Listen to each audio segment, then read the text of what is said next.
So we have some time. So let's start next CF number 4.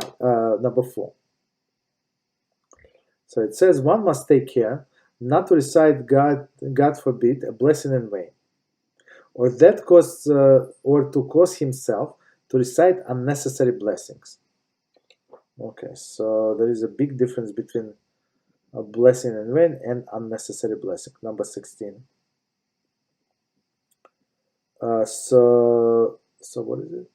Unnecessary blessing, bracha velatala.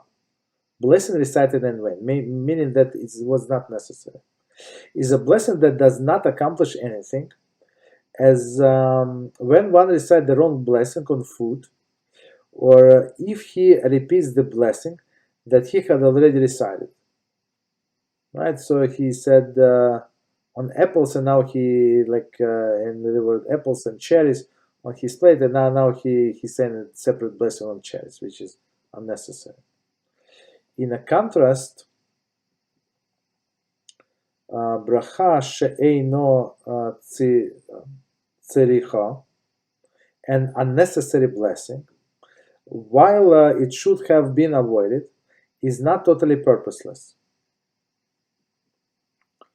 So probably example that not probably the example that I gave is more to this part, but we're going to see.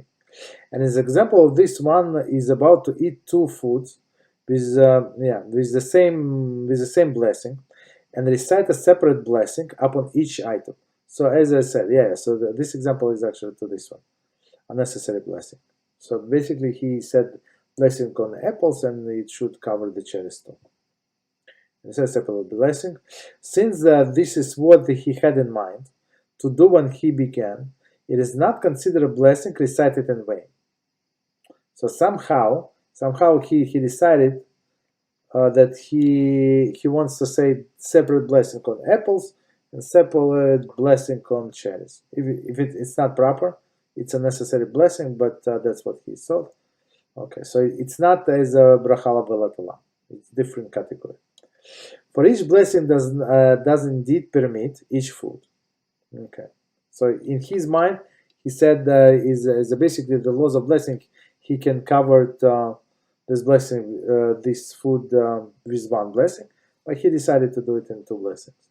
However, he could just as well have recited only one blessing on both. Okay, so we're almost done. Okay, let's try to finish this here. 16.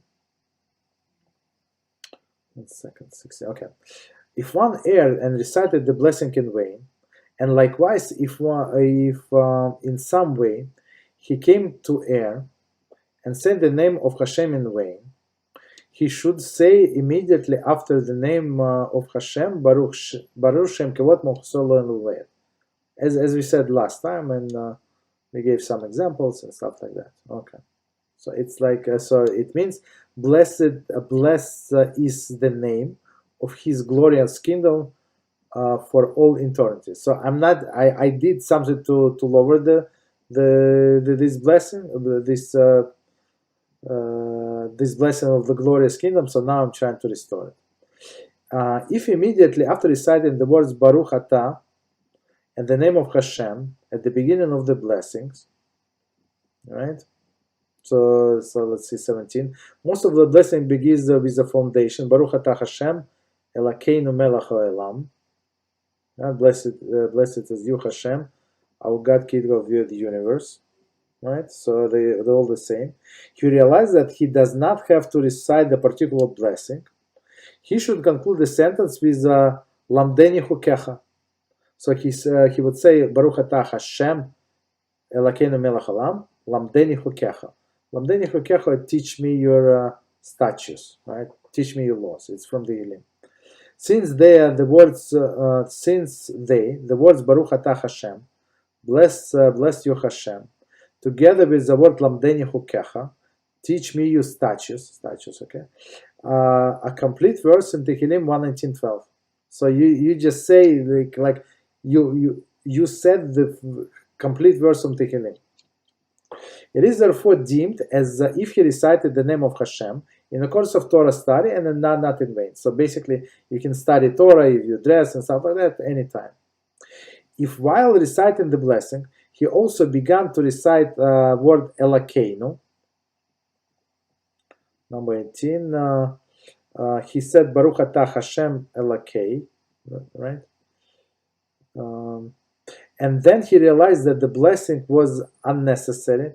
Immediately after say Elokei, of the word Elokeinu, and he had not completed the words with a syllable nu. Sorry, okay. He should conclude the sentence with saying Israel Avinu Me'olam Ve'ad Olam. Since the words added to the words Baruch atah Hashem Elokei, also the words in the verse in the Divrei HaMim. So basically, like for me, it's like what I do, because it happens to all of us, unfortunately. So I just say Lamdeni Chukecha. So it's easier to remember like two words instead of the whole sentence. However, although he has corrected his error, he should nevertheless say it in this case as well. Baruch Shem Kevod Malchuso Lo Yalaboed, just in case. And we read the commentary number 20. Okay, so that verse in Divrei Yamim, blessed are you, Hashem, God of Israel, our forefather, from this world to the world to come. And 20, we say, since in a contrast to the previous case, here is not recited in complete verse. Okay, see the previous one. So basically, it's not complete verse. So he says Baruch Shem Kvod.